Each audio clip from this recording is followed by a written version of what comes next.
আসসালামু আলাইকুম রহমতুল্লাহ। সকাল সকাল সমুদ্রের ঢেউ দেখতে চলে আসলাম। দেখা যাচ্ছে জেলেরা দুই একজন নামতেছে। সকালের সমুদ্রের উপভোগটা আসলে খুব মজাদার।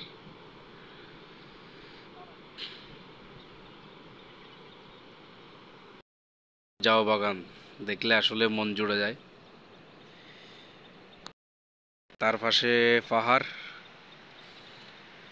খুব অসাধারণ।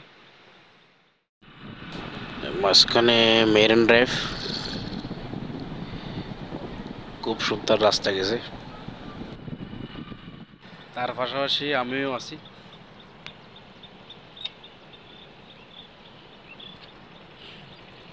এই পাহাড়, এই আমাদের নদী।